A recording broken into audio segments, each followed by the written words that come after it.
Bapak, Ibu, dan saudaraku yang terkasih, Shalom. Kita berjumpa kembali pada edisi renungan harian yang kita cintai ini. Kita sadar bahwasanya sebelum kita melakukan aktivitas kita, maka kita patut untuk memuji Dia dengan mendengarkan firman-Nya. Karena firman-Nya adalah kekuatan kita menjalani hari-hari yang akan kita lalui, terlebih dalam satu hari ini. Oleh sebab itu, sebelum kita mendengarkan firman Tuhan, ada baiknya kita berdoa.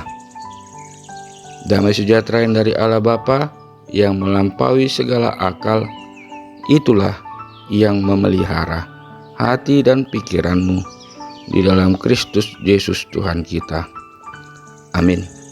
Saudaraku yang terkasih, firman Tuhan yang menyapa kita pada pagi hari ini, Rabu 12 April 2023, yaitu dari kitab Daniel 4 ayat 37. Jadi sekarang aku, Nebukadnezar, memuji, meninggikan dan memuliakan Raja Sorga yang segala perbuatannya adalah benar dan jalan-jalannya adalah adil, dan yang sanggup merendahkan mereka yang berlaku congkak. Molo di Bibel Tai di Daniel 4 ayat 34. Dibayani au Nebukadnezar memuji-muji patibulhon dohot mangalion hamuliaon tu raja na di surgoi. Ai saluhut pabbayananna hasitongan do jala akalapangna hati goran jala terbaik sado pajipolhon manang ise namar pangalahohon haju katon. Saudaraku yang dikasih oleh Tuhan, Bapak Ibu, nats ini merupakan pengakuan Raja Nebukadnezar kepada Allah dengan semua keberadaannya sebagai manusia. Bapak, Ibu, saudara yang dikasih oleh Tuhan, Babel merupakan sebuah kerajaan besar ketika Nebukadnezar memerintah. Babel menjadi sebuah kerajaan yang kemasyhurannya terdengar sampai ke ujung bumi. Suatu kali ketika Nebukadnezar sedang melihat-lihat betapa masyhur dan hebat kerajaannya, Nebukadnezar berpikir bahwa karena dirinya lah semua kemuliaan itu datang. Inilah awal kejatuhannya.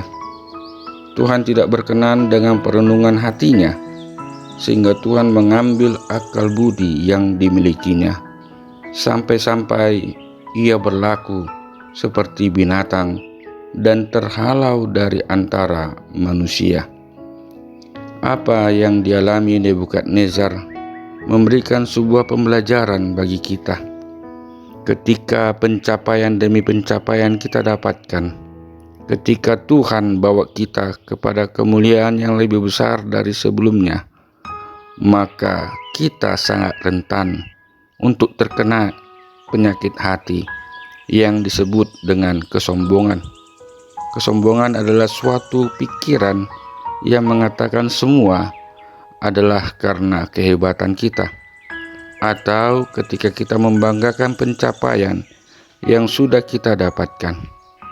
Saudaraku, kita perlu menyadari bahwa Tuhan bisa begitu saja dengan mudah mengambil kembali apa yang telah diberikannya kepada kita. Saudaraku, dari pengalaman hidup Raja Nebukadnezar ini, kita diperlihatkan dengan sebuah kebenaran dalam hidup umat manusia sebagai umat Allah, bahwa kedudukan, kuasa, kekuatan, serta semua hal yang dimiliki oleh manusia tidak dapat menopang hidupnya. Manusia tunduk dalam kuasa Allah. Oleh sebab itu, tindakan manusia yang membantah Allah serta berupaya menjadikan dirinya menjadi tuan atas hidupnya adalah merupakan kesombongan.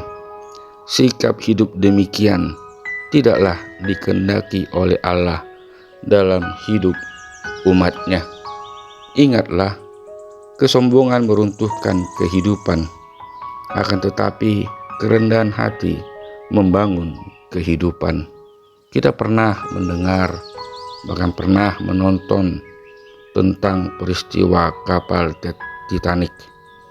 Kapal Titanic pada masanya adalah kapal termewah, terbaik, dan terkuat yang pernah ada di jagat raya ini. Oleh karena kehebatannya, maka pembuat kapal Titanic sendiri pun dihinggapi kesombongan yang luar biasa.